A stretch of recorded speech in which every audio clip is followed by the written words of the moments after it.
Good day, everyone. Welcome to the Wimbiz podcast. I'm your anchor for today, Aminat Adepoju.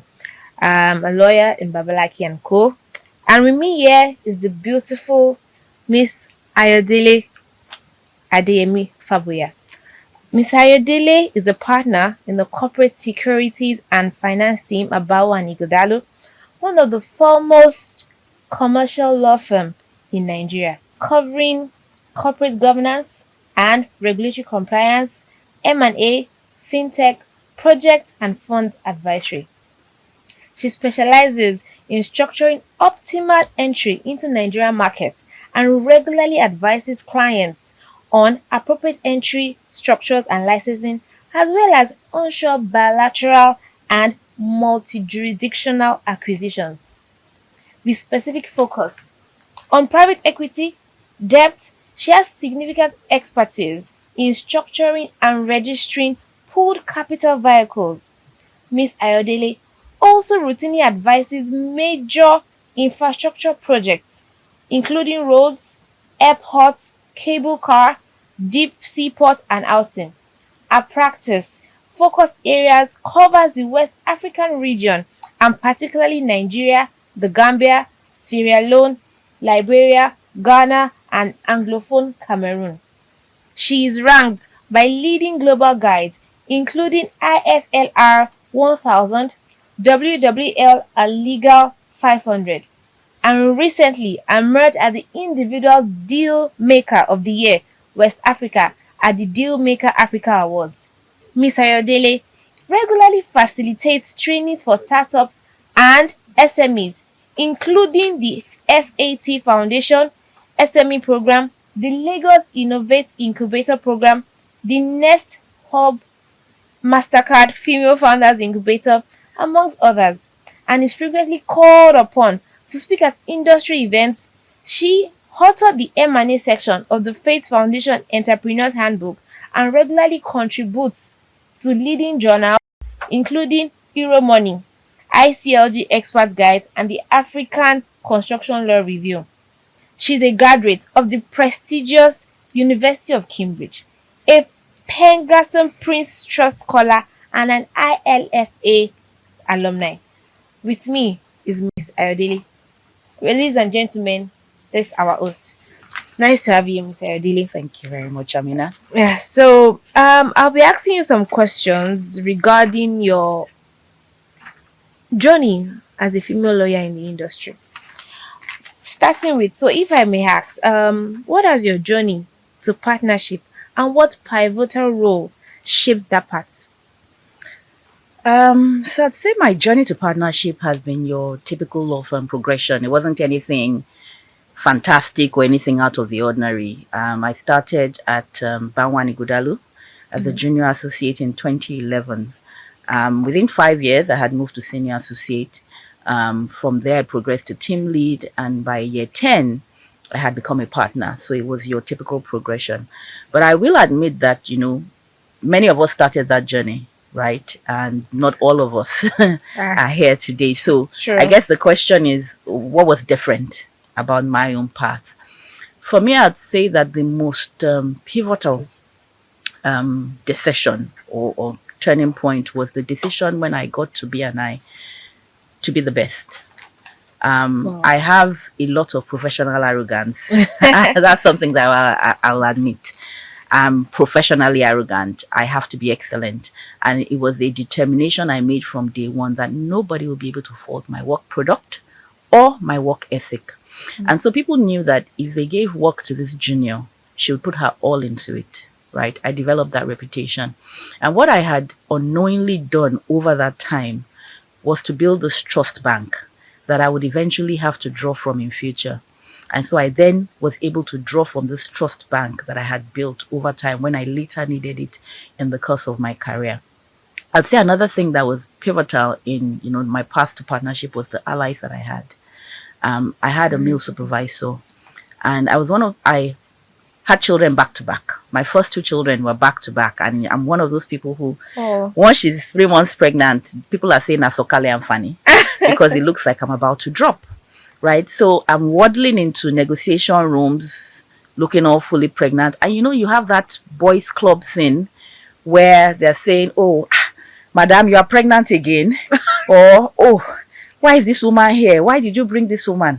Why don't you let her rest? But I had a supervisor who was able to nip all of that in the bud. He was very deliberate about nipping that in the bud, but still maintaining the boys club energy in the room. So he was my ally in that regard, where I didn't feel uncomfortable, even though I was walking into rooms that you were having those comments where people are trying to diminish you, before you even start to speak. But he was able to do that. And then he stood behind me in those meetings. So he would push me forward. I can't count the number of times where people say, why did you bring this woman here again? And he'll say, because she's the best. And he will act it, because he will stand behind me and he will let me speak.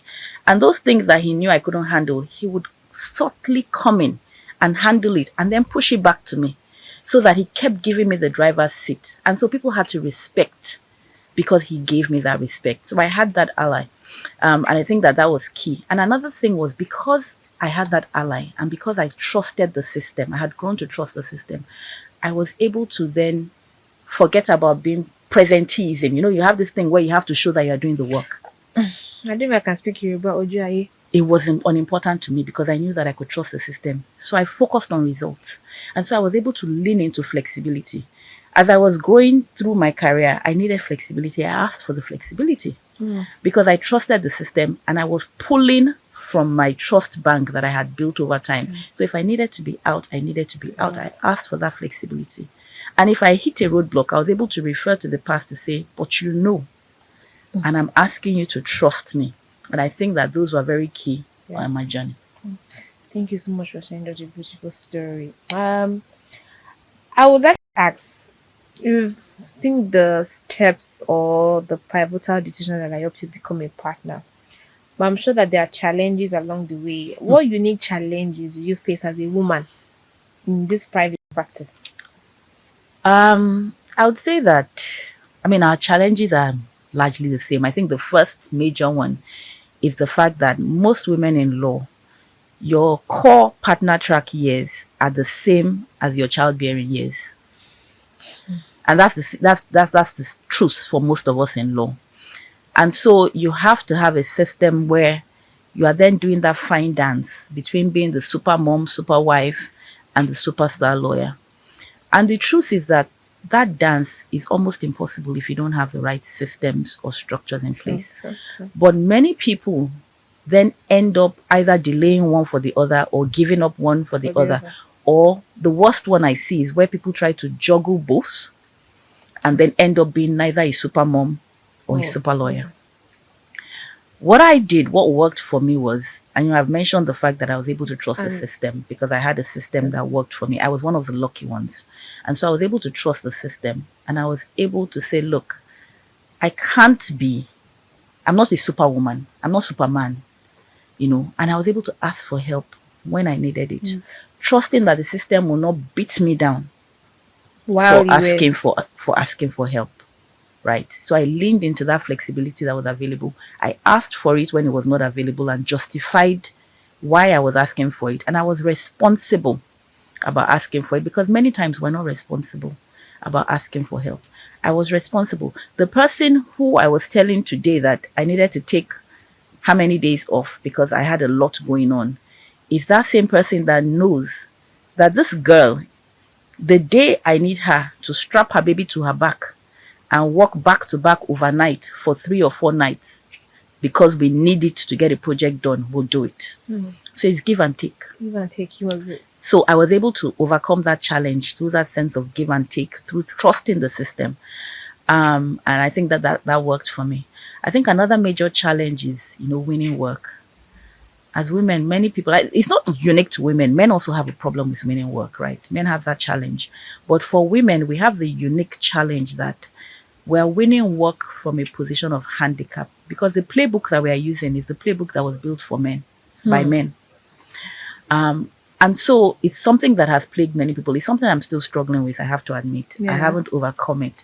But what has worked for me and what I'd like to share, one thing I've learned over the years, and I wish I learned it earlier actually, is to understand my strengths and weaknesses. So yes, I'm not able to be out there in all of the rooms creating new connections, right? But what I can do, I'm good at client management. I'm good at client delivery and client service. So I focus on that, being excellent, building long-term client relationships. And what that means is that I can get repeat work from clients. Yeah. It means that my clients will come to me, even if what they want to do is not in my sector. They will come to me and say, "You're my trusted advisor. I want to do this. How should I do it? Who should I go to?" And so that's winning work, even though it's not necessarily going out and getting new people and meeting new people Retaining them and making them come back and for making more. them come back. So that's one way, because I play to my strengths, right, in that regard. Another thing is just starting, because one thing about networking is building your profile, right? I know that I'm not strong in being out there, but there are other ways to build your profile, being a thought leader. And so I just started. I always tell people, I say, start afraid, start confused, Just start small, just start. Go to the conferences, put your name out there, build your digital presence, write articles, just start. And little by little, little drops of water will you win make the that clients. mighty ocean. After a while, your name will be out there in those rooms that you can't be in. And so that will be your own way of networking. So those are some of the things that I was able to pull on to Thank you overcome those very much. challenges. While answering the question as to what helped you in your growth to partnership, you mentioned that you had a good support system, and we can't like undermine the importance of a good support system. So I want to ask a question, especially as regards to mentorship, because one of the importance of this podcast is to encourage the younger lawyers as they're growing. How will you describe the weight to having a mentor? A mentor. What is the weight? What weight should we give to mentorship? And how will you advise the young lawyers to ensure that they get mentorship in how they grow in this career? I mean, I guess the weight that you will ascribe to mentorship is invaluable. And we hear it all the time: find a mentor, find a mentor, find a mentor. My issue with that narrative of find a mentor, is that we have pigeonholed how mentorship should be. And so there's a pressure on young ladies to find somebody high up there, to apply to the person. I want to be your mentee. Can we have lunch 1 hour once a Mm, month? There is a place for that type of mentorship, right? It is just one aspect of mentorship. But I think the core mentorship, and it's often overlooked, is in the day to day. yeah. And I tell people, I say, look, we were mentored, our mothers were mentored in the traditional organic way. I learned how to cook through mentorship, but it's not because I applied and said, come and teach me how to It's cook. because you saw her. It's because I saw her. It flowed down, it fed through. And we need to go back to that place, particularly as women, because that's how we were mentored over time. That's how our ancestors were mentored. That place of feeding through. So I'm at work every day and I have people that I supervise. I have to be deliberate about mentoring these people. Our day to day work is an opportunity for mentorship every single day. It's the question of how am I growing these people? And the same way is to flip the question back. You're working with somebody. Your everyday question, separate from that work that you're doing and learning the law, is how can I learn to grow from this person? So it's a symbiotic relationship. And I think that if people are more aware of informal mentorship and the importance of informal mentorship, then people can become more deliberate about pulling from themselves, pulling symbiotically. I take from you, I give to you, you give to me, you take from me. I think it's very key and it's very important in terms of mentorship. On a lighter note, I don't know if I can say this. I cannot apply. I don't want to apply. I want to feed through you. I want to feed through you and let it sift through me. And I really look forward to that mentorship relationship. I would too. Yeah. So now, Wimbiz focuses on women and all. We all know that. How can we accelerate the growth of women in law firms? Not many law firms have women as partners, but we see one or two women pushing through to make it big for themselves. But in this law firm, like in law firms, how do we accelerate women into leadership roles? I think law firms need to be deliberate about it. I mean, I've said the fact that I was lucky.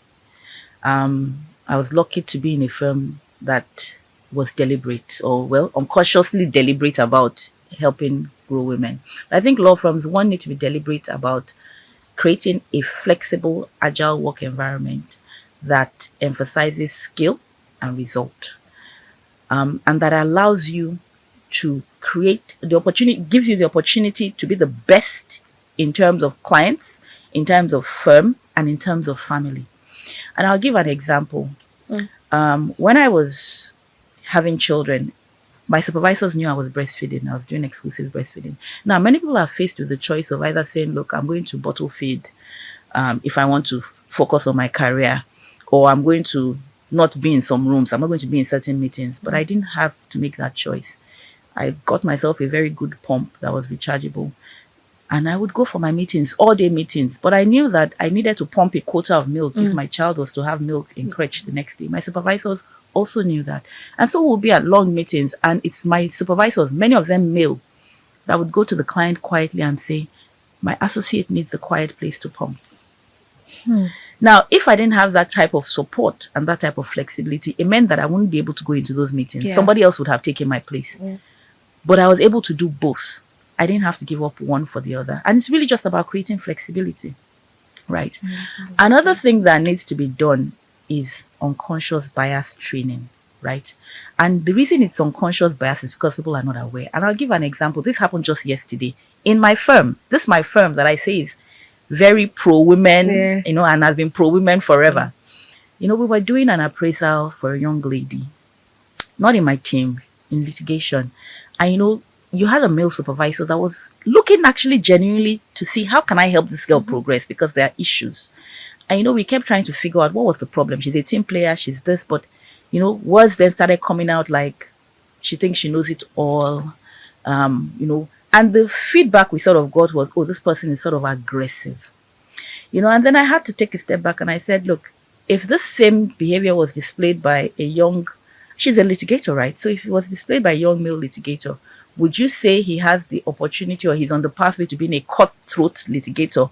Or would you say he's aggressive and knows it all? And of course, my colleague was very upset because he doesn't believe he has that bias. He said, of course not. This has nothing to do with her being a female and all of that. And so I then had to break it down and to draw parallels to say, okay, let's use this incident. And then I drew a parallel. Take this young male associate, same level. Let's use this same incident. Let's draw parallels. And we were able to then educate him to say, can you see that the actions are similar, but the reactions are different? Now, the truth is that unconscious bias is out there. So clients will have it. So it wasn't just him, it was clients reacting, it was lawyers on the other side reacting. But what has happened now is that he has been trained. So he's going to be able to help her navigate that unconscious bias outside. He's going to be, instead of giving the feedback of, oh, you're aggressive and killing her spirit, he'll be able to help her thrive in spite of that unconscious bias outside, because he understands it. And another thing is that the system is what helped us identify it. We have a system where you have HR involved, you have an independent partner involved. That helped us, because if it was just him, he didn't know any better. He was trying to help her. He would have just broken her spirit unknowingly. But because other people are involved. Exactly. And then, of course, you then have to change the playbook. Women that are partners now have to consciously create our own playbook. We've been taught to hunt by men, using men's playbook that emphasizes their strengths. It is like teaching a left-handed person to hunt with their right hand. They are handicapped. It's not something that a single firm can do. We have to come together. And that's why conversations like this become even more important, where we are very deliberate. And then we have to now start to deliberately build those new playbooks that are targeted towards women hunting. And in the meantime, firms then have to be deliberate.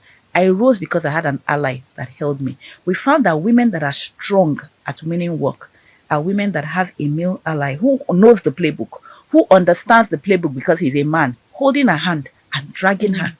So in the meantime, firms then have to be deliberate by empowering their female partners with male allies that are dragging them. And then those female partners need to be building their playbook as they are dragged, so that other people can benefit. Okay.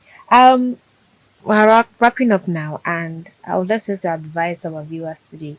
Give us one advice Is it a book? What should we like fall back on while we are still in the hunting phase of our mentor? But what was that advice and insight you give to young lawyers like myself, growing to be partners or looking forward to be partners in the top law firm in the future? I would say keep at it. Keep at it. There will be setbacks. If there's anything that is guaranteed, it is the fact that there will be setbacks and you will make mistakes. But those mistakes and those setbacks shouldn't define you, they shouldn't break you. You should actually use them as learning opportunities. They should shape and sharpen you instead. There is a goal, and the important thing is to focus on that goal, to focus on the goal before you, to focus on those things that you need to achieve those goals, and then to be deliberate. So, for instance, you're saying, oh, I want to be a prolific author in law. I want to be known for writing law books. But your schedule doesn't allow you to, there's no place in your weekly schedule that has 1 hour for writing or research. You're not going to make it. So you have to be deliberate in the little things, and then you have to focus on the big picture. I can't thank you enough for this wonderful advice you've given us, and just having a sneak peek into your world as being a partner in a top law firm. Thank you so much for Thank you too. sharing your insight and your expertise, and we hope to catch you on more episodes of the podcast. So, our lovely viewers, this is just an episode. Watch out for more episodes.